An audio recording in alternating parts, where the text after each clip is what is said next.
अज्ञानतिमिरान्धस्य ज्ञानाञ्जनशलाकया चक्षुरुन्मीलितं येन तस्मै श्रीगुरवे नमः। नमो विष्णुपादाय कृष्णप्रेष्ठाय भूतले श्रीमते भक्तिवेदान्त स्वामिनेति नामिने। नमस्ते सरस्वती देवे गौरवाणी प्रचारिणे निर्विशेषशून्यवादी पाश्चात्यदेशतारिणे। जय श्री कृष्ण चैतन्य प्रभु नित्यानंद श्री अद्वैत गदाधर श्रीवासदि गौर भक्तवृंद। हरे कृष्णा कृष्ण कृष्ण हरे हरे, हरे राम राम राम हरे हरे। तो ब्रह्मांड पुराण में वर्णन किए गए हैं जो पौष महीना में जो शुक्ल पक्ष में जो एकादशी आते हैं, युधिष्ठिर महाराज जनार्दन कृष्ण को प्रश्न पूछ रहे हैं जो पौष महीना में शुक्ल पक्ष में जो एकादशी आते हैं वो एकादशी का नाम क्या है और वो एकादशी व्रत कैसे हम लोग पालन करें और एकादशी व्रत पालन करने से हमारा फायदा क्या है और आप किससे संतुष्ट हो के एकादशी का व्रत का पालन करने के बाद आप इसका जो फल क्या मिलता है आप सविस्तार में हमको बताइए। तो जनार्दन कृष्ण भगवान इसका युधिष्ठिर महाराज का प्रश्न सुनकर बहुत खुश हुए। वो बताने लगे देखो ये जो एकादशी है पाप नाशिनी एकादशी पुत्रोदय एकादशी का नाम से प्रसिद्ध है। ये पुत्रोदय एकादशी का जो सिद्धिदाता है भगवान नारायण, ये व्रत त्रिभुवन में ये एकादशी व्रत जो लोग भी पालन कर रहे हैं तो उससे और कोई उत्तम जो व्रत नहीं है। तो ये व्रत जो कैसे पालन करते हैं इसका एक कहानियाँ हम आपको सुना रहा हूँ। तो भद्रावती नगर में एक सुकेतुमान एक राजा थे और उनका जो स्त्री था उनका नाम है शैब्या। राजा बहुत पुण्यवान थे। राजा बहुत प्रजा का साथ बहुत आनंद में रहते थे, लेकिन राजा के मन में एक शंका था और एक दुख था। वो क्या है ना, राजा का कुछ पुत्र संतान नहीं था। तो राजा को जानते थे जो अगर किसी का पुत्र संतान है नहीं तो ये जो देवर्षि का जो देवता लोगों का ऋण है, मुनि ऋषि का प्रति जो ऋण है, मनुष्य लोग का प्रति जो ऋण है वो ऋण कैसे हम परिशोध करेंगे और पुत्र नामक नरक से कैसे उद्धार होंगे। तो इसके लिए राजा बहुत चिंतित थे तो और बहुत मर्माहत भी थे। तो ऐसा तो क्या होगा, तो एक बार राजा ऐसा सोचा मन में जो हम सुसाइड करें, लेकिन सोचा अगर सुसाइड करने से क्या हमारा ये समस्या का समाधान हो जाएगा, नहीं होगा। तो इसके लिए राजा क्या किए, तो एक दिन क्या किया ना, अपना राज्य छोड़कर वो वन में चले गए। वन में जाने के बाद एक जगह एक बहुत मनोरम एक सरोवर राजा का देखा और सरोवर का जो बैंक है, सरोवर का जो पास में सब मुनि ऋषि लोग वेद पाठ कर रहे थे और राजहंस जो है चक्रवाक बहुत सारी जो पंक्षियाँ जो है बर्ड्स वो लोग वहाँ थे। बहुत मनोरम परिवेश थे।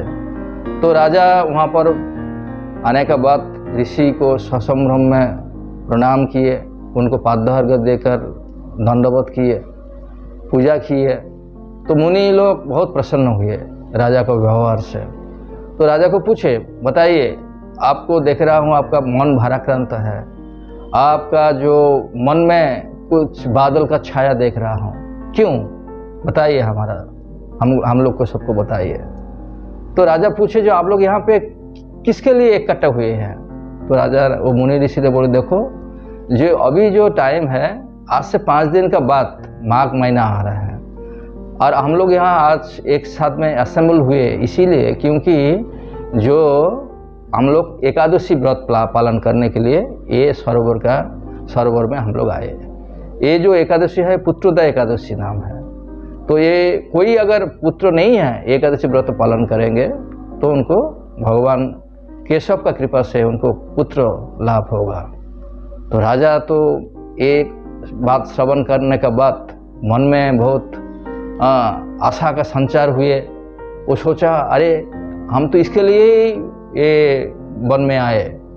तो बताया, दो हमारा तो पुत्र नहीं है, आप लोग हमको कृपा कीजिए, एक पुत्र दान कीजिए, वरदान कीजिए। तो मुनि लोग बताया, देखो आप ये जो व्रत है, एक पुत्रोदय एकादशी व्रत, हम लोग के साथ आप पालन कीजिए।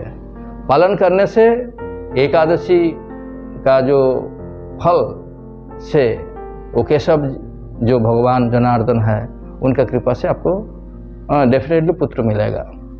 तो राजा मुनि ऋषि का साथ में उस दिन पुत्रोदय एकादशी पालन किए। पालन करने के बाद फल मूल आहार किए। नेक्स्ट डे जो भगवान का प्रसाद, जो पारण का टाइम है, वो पारण का टाइम में भगवान का ग्रेन प्रसाद ग्रहण किए। और जब एक घर में जब जो मुनि ऋषि को प्रणाम करने के बाद उसके घर में जब आए तो एक विद्वान और तेजस्वी पुत्र राजा को लाभ हुए। तो ये जो पुत्रोदय एकादशी, वो पुत नामक नरक से उसका पितृपुरुष को उद्धार करते हैं। लेकिन भक्तों लोग सोच सकते हैं, जो लोग ब्रह्मचारी लोग हैं, जो हम लोग का तो फिर क्या होगा, हम लोग का तो कुछ पुत्र संतान नहीं है, हम लोग शादी किए नहीं हैं, तो क्या हमारा कुछ गति नहीं होगा क्या? तो शास्त्र में बताते हैं, जो जैसा देवर्षि भूताप्ता नाम पितृ नाम, जो हमारा देवता का प्रति ऋण है, हमारा ऋषि का प्रति ऋण है, हमारा बहुत सारी सबका पास ऋण है। वो ऋण जो कैसे हम लोग परिशोध कर सकते हैं? जो भगवान जनार्दन का चरण में है, मुकुंद का चरण में जो आश्रय ग्रहण किए, तो उनका कोई ऋण नहीं होता है। तो इसके लिए जो ब्रह्मचारी लोग हैं, वो लोग का चिंता करने का कोई ज़रूरत नहीं है, क्योंकि भगवान का चरण में आत्मसमर्पण किए, जो लाइफ पूरा डेडिकेट किए, उनको ये जैसे जशोदा माई, तो उनका जो पुत्र संतान है, उनका से रस में जो है, वात्सल्य रस में भगवान को प्रति तार जो निष्ठा जो है, ऐसे भगवान के प्रति कोई अगर निष्ठा से लाइफ को डेडिकेट किए, तो उनको पुत्र का होने का कोई जो पुत नामक नरक से नहीं जाना पड़ेगा उन लोग को। तो ये जो एकादशी है, ये एकादशी जो श्रवण कीर्तन करेंगे, वो 19वें यज्ञ का फल उनको लाभ होता है। और ये आज ये सिलीगुड़ी में हम लोग का जो एकादशी आ रहे हैं, फोर्थकमिंग एकादशी, वो एकादशी है 13 जनवरी बृहस्पतिवार जो एकादशी है। और नेक्स्ट डे पारण का टाइम है 6:26 से 9:59 का अंदर में है। वो आप कोई जो ग्रेन भगवान का प्रसाद द्वादशी का दिन लीजिए, शुक्रवार Friday 14 January. Hare Krishna. Thank you.